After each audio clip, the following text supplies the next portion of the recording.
अंतिम दिन संपत्ति को सार्वजनिक किया है। नीरज कुमार सिंह बबलू नीतीश कैबिनेट के सबसे अमीर मंत्री हैं, तो सुरेंद्र मेहता सबसे कम संपत्ति वाले मंत्री हैं। नीतीश कुमार के कई मंत्री जो हैं उनसे अमीर हैं और ग्राफिक्स के जरिए भी आपको दिखा रहे हैं कि इनके पास कितनी संपत्ति है। दरअसल ये जो आंकड़े हैं ये सार्वजनिक कर दिया गया है। सबसे अमीर बता दें आपको नीरज कुमार सिंह बबलू हैं, जिनके पास लगभग 14 करोड़ रुपए। हर साल की तरह पिछले साल के आखिरी दिन यानी 31 दिसंबर को सीएम नीतीश कुमार सहित उनके 30 मंत्रियों ने अपनी संपत्ति का ब्यौरा सार्वजनिक कर दिया। मंत्रिमंडल सचिवालय विभाग की वेबसाइट पर संपत्ति सार्वजनिक हुई। नीरज कुमार सिंह बबलू सबसे अमीर तो सुरेंद्र मेहता सबसे कम संपत्ति वाले मंत्री हैं। नीरज कुमार सिंह के पास कुल संपत्ति 14 करोड़ रुपए की है, जिनमें 3.25 करोड़ रुपए चल संपत्ति और अचल संपत्ति 10.5 करोड़ रुपए है। सुरेंद्र मेहता के पास 65 लाख की कुल संपत्ति है। वहीं कैश के मामले में उप मुख्यमंत्री सम्राट चौधरी सबसे अमीर हैं। बात मुख्यमंत्री की करें तो नीतीश कुमार के कई मंत्री उनसे अमीर हैं। मुख्यमंत्री नीतीश कुमार के पास कुल 21,000 रुपए हैं। बैंकों में मात्र 60,000 रुपए जमा हैं। दिल्ली में 1,000 वर्ग फीट के आवास के अलावा कोई चल अचल संपत्ति नहीं है। मुख्यमंत्री नीतीश कुमार ने संपत्ति के ब्यौरा में से अपने बेटे निशांत का नाम हटा दिया है। अब तक वह डिपेंडेंट के तौर पर निशांत का नाम रखते थे, लेकिन साल 2024 के ब्यौरा से नाम हटा लिया गया है। नीतीश कुमार ने मुख्यमंत्री बनने के बाद साल के आखिरी में संपत्ति का ब्यौरा देने का चलन शुरू किया, ताकि व्यवस्था पारदर्शी हो सके और आम लोगों को नेताओं की संपत्ति के बारे में पता चल सके। Bureau report, news 18।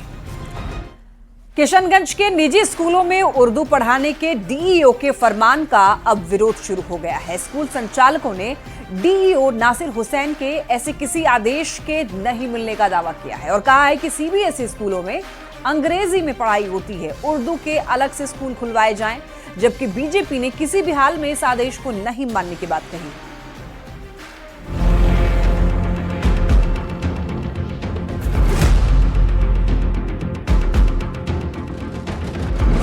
किशनगंज में डीईओ ने एक ऐसा फरमान जारी किया है कि बवाल मच गया। ये फरमान है निजी स्कूलों में उर्दू पढ़ाने का। उर्दू पढ़ाने के डीईओ के फरमान का विरोध शुरू हो गया है। स्कूल संचालकों ने डीईओ नासिर हुसैन के ऐसे किसी आदेश के नहीं मिलने का दावा किया है और कहा है कि सीबीएसई स्कूलों में अंग्रेजी में पढ़ाई होती है, उर्दू के अलग से स्कूल खुलवाए जाएं। और यहाँ इंग्लिश की शिक्षा दी जाती है। और रही बात उर्दू पढ़ाने की, तो उर्दू पढ़ाने के लिए हमारे पास उर्दू विद्यालय खोले सरकार, जिन्होंने फरमान किया है वो उर्दू विद्यालय खोले और उर्दू बच्चे पढ़ेंगे वहाँ। वहीं इस मुद्दे पर सियासी माहौल भी गर्माता जा रहा है। बीजेपी नेताओं ने किसी भी हाल में इस आदेश को नहीं मानने की बात कही है। ये शिक्षा पद्धति और सीबीएसई शिक्षा बोर्ड के नियम से चलेगा, न कि किसी व्यक्ति विशेष, जनप्रतिनिधि या पदाधिकारी के तुगलकी फरमान से। वहीं जेडीयू की ओर से कहा गया है कि किशनगंज में अल्पसंख्यक ज्यादा हैं, ऐसे में यह आदेश निकाला गया है। जिले में उर्दू पढ़ाई के लिए एक आवश्यक दिशा निर्देश जारी किया है। यह सरकार के द्वारा उर्दू भाषा को बढ़ावा देने के लिए एक उठाया गया कदम मात्र है। जबकि आरजेडी और कांग्रेस के नेताओं का कहना है कि इसमें हर्ज ही क्या है। इसमें क्या बुराई है? जो संस्कृत पढ़ना चाहे उनको संस्कृत की शिक्षा मिलनी चाहिए, जो हिंदी पढ़ना चाहते हैं उनको हिंदी की शिक्षा मिलनी चाहिए, जो उर्दू पढ़ना चाहते हैं तो उर्दू की शिक्षा मिलनी चाहिए। आपको बता दें कि किशनगंज डीईओ नासिर हुसैन के एक आदेश में निजी स्कूलों में उर्दू पढ़ाने की बात कही गई। आदेश में लिखा है कि किशनगंज के मान्यता प्राप्त सभी निजी स्कूलों से अनुरोध है कि वो इच्छुक छात्रों के लिए उर्दू की पढ़ाई के लिए व्यवस्था करें और रिपोर्ट बिहार शिक्षा परियोजना कार्यालय किशनगंज को उपलब्ध कराएं।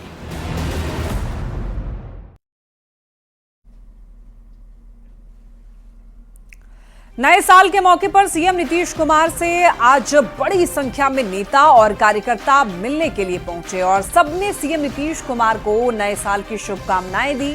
सीएम नीतीश ने सभी का अभिवादन किया और नीतीश कुमार को लोगों ने बुके दिए, फूल भेंट किया। तस्वीरें आप ये देख सकते हैं। आज काफी संख्या में नीतीश कुमार से मिलने के लिए लोग पहुंचे, उनको नए साल की शुभकामनाएं दी कई लोग उनसे मुलाकात कर काफी खुश नजर आए। देखिए, उनको आज काफी सारे तोहफे भी दिए गए हैं। कुछ लोग उनसे मिलने, उनसे मुलाकात करने गुलदस्ता लेकर पहुंचे और सभी के अभिवादन को नीतीश कुमार ने स्वीकार किया है।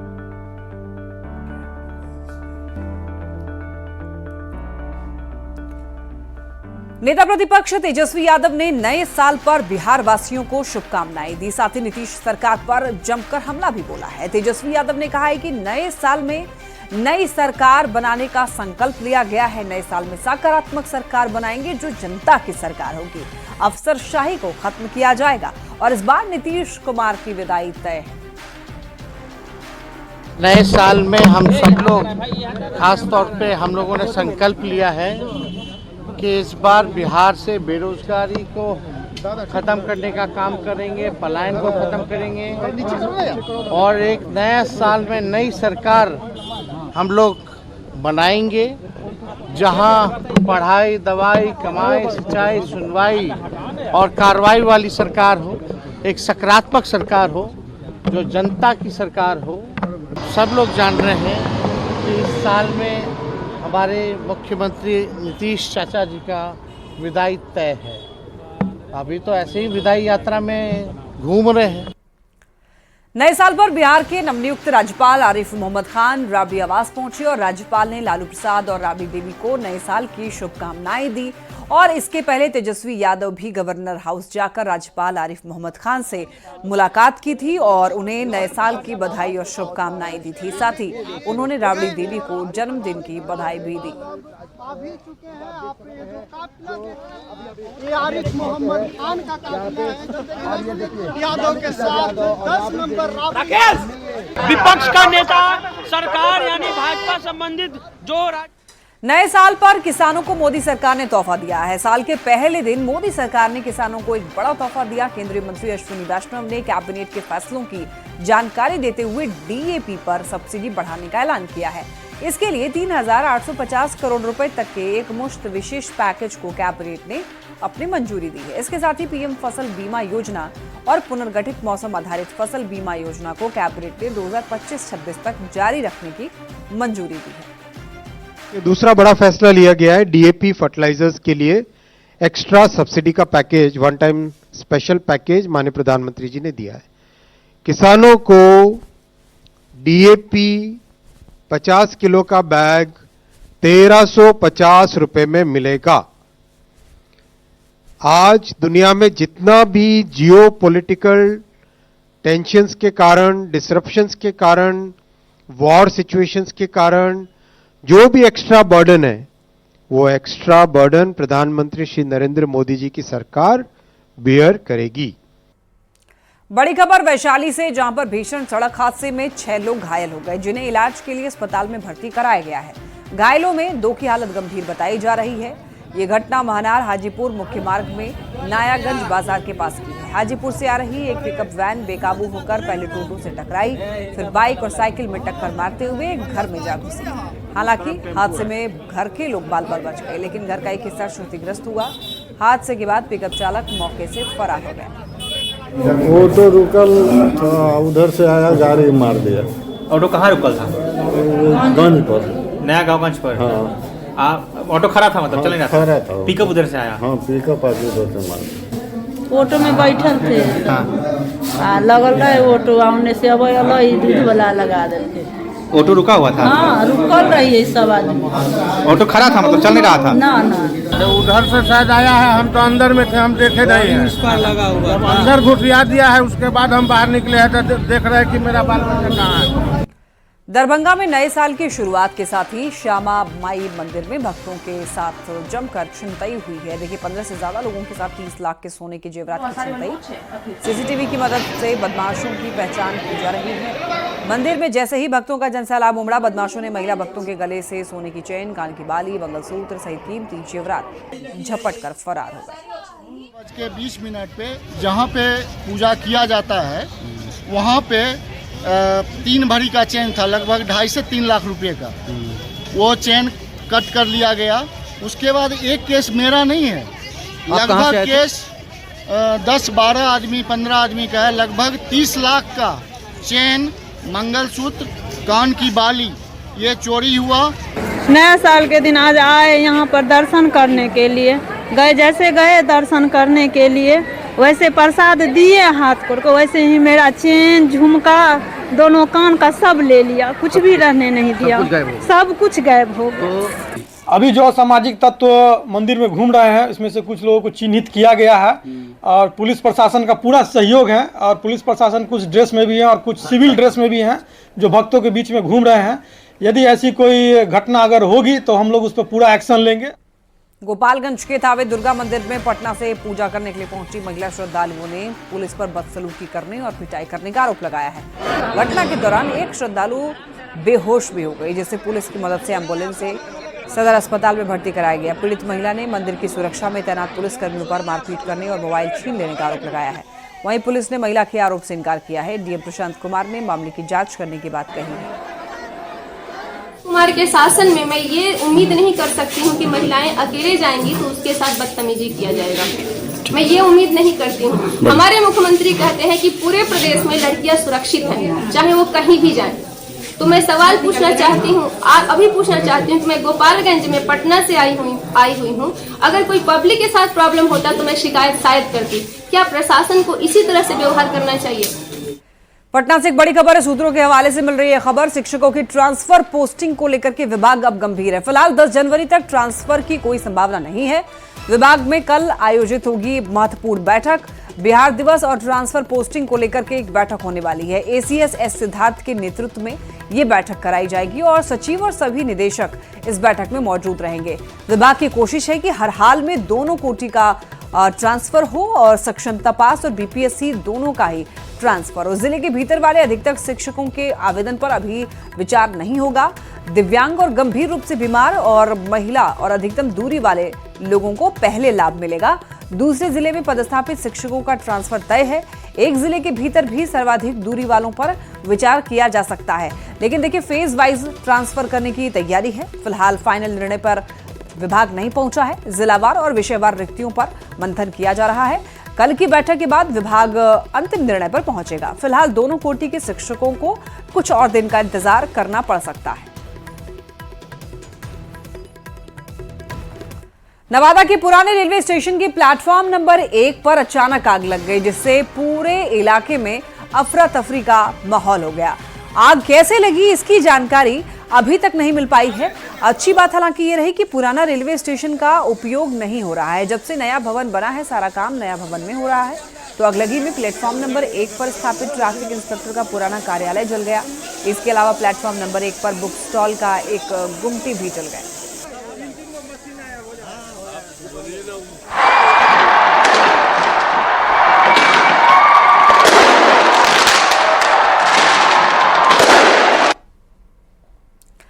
नए साल पर आरा पुलिस ने लोगों को तोहफा दिया है। एसपी ने चोरी हुए 80 मोबाइल को लोगों को वापस दिया है। जैसे ही लोगों को अपना मोबाइल मिला, खुशी का ठिकाना नहीं रहा। आरा के एसपी ने सैकड़ों लोगों को उनके हाथ में उनका मोबाइल दिया और इन लोगों ने मोबाइल गुम होने के बाद सनहा दर्ज कराया था। आपको बता दें कि पुलिस अधीक्षक ने बताया कि पिछले 3 महीने में पुलिस ने 300 से भी ऊपर करीब 72 लाख के मोबाइल उसके मालिकों को सौंपे हैं। तो वहीं आज 80 मोबाइल सौंपे गए, जिसकी कीमत 18 लाख बताई जा रही है।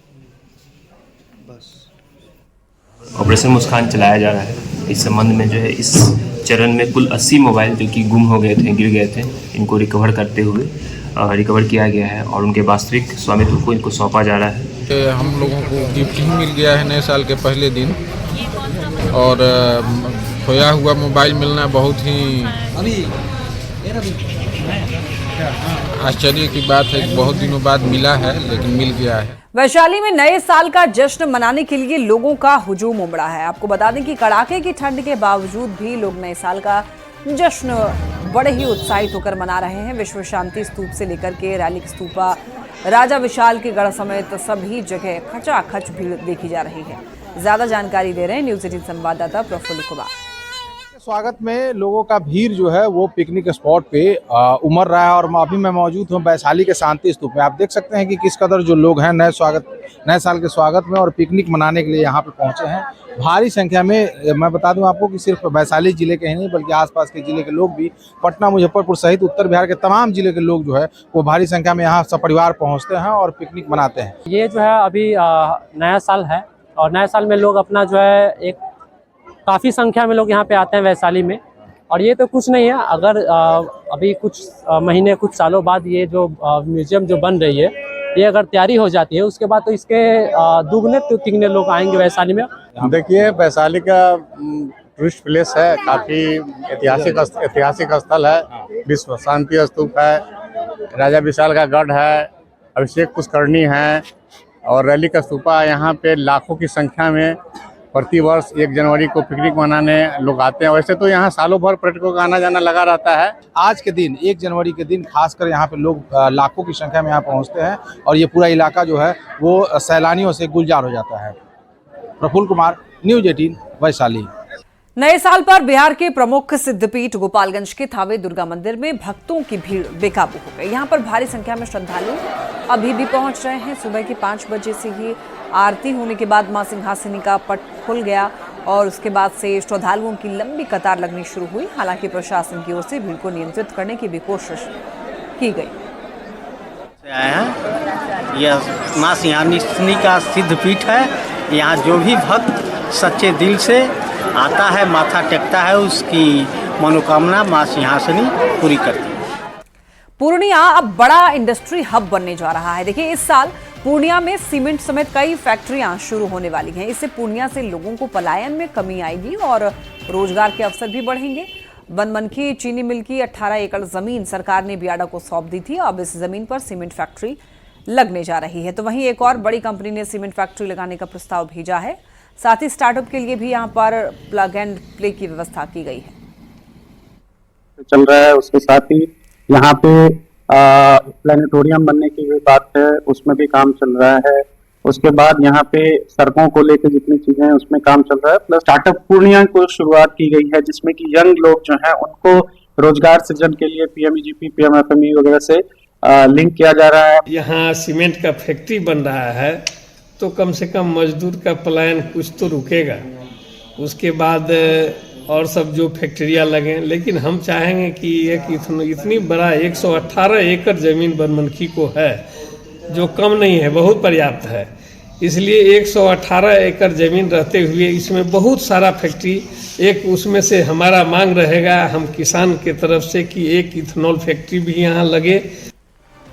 नए साल के मौके पर पटना सिटी के तख्त श्री हरमिंदर जी पटना साहिब में श्रद्धालुओं की भारी भीड़ देखी जा रही है। श्रद्धालु पूरी आस्था और विश्वास के साथ दशमेश पिता गुरु गोविंद सिंह जी महाराज के दरबार में मत्था टेककर अपनी और अपने परिवार के लिए मंगल कामनाएं कर रहे हैं। तख्त श्री हरमिंदर के विशेष दीवान में अखंड भजन कीर्तन का आयोजन चल रहा है जिसमें सैकड़ों संख्या में यहाँ पर श्रद्धालु भाग ले रहे हैं। नए साल को लेकर श्रद्धालुओं में काफी ज्यादा उत्साह देखा जा रहा है। और गुरु घर के साल में घर में हम पहली बार आए हैं। हम यमुनानगर हरियाणा से आए हैं और यहाँ पर आके इतना अच्छा लगा, इतना अच्छा सुकून मिलता है कि हम घर में जो भी बिछा हम सब कुछ भूल जाते हैं। एक गुरु का घर ऐसा है जो भी आए यहाँ पे सुकून बहुत ज़्यादा मिलता है और सबकी इच्छाएं मनोकामना पूरी होती है। अभी नए साल में अभी 5 तारीख को गुरु गोविंद सिंह जी का जो हमारे 10वें गुरु साहिब है उनका प्रकाश पर्व बहुत ही बड़े पद्धर पे बड़े उत्साह के साथ मनाया जा रहा है। इसीलिए हम लोग छत्तीसगढ़ से यहाँ पे दर्शन करने के लिए आए। दर्शन बहुत अच्छे हुए। अभी हम गुरु कीर्तन सुनने जा रहे हैं। बहुत अच्छा फील आ रहा है गुरुद्वारा आने पे और भी नए साल पे, तो इससे ज़्यादा खुशी की बात क्या हो सकती है। हैप्पी न्यू ईयर सबको। तो गुरु के घर में आई हैं, क्या गुरु से मांगा आज नए साल पर? कि सब कोई खुश रहे, फैमिली मेम्बर्स और भी जो हमारे स्ट्रेंजर लोग भी वो लोग भी सब खुश रहे, जिससे सबको happy new year.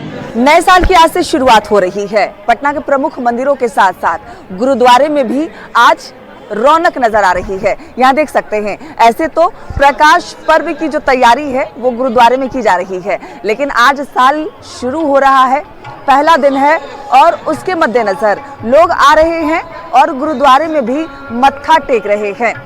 358वां Prakash Parv इस बार मनाया जाएगा।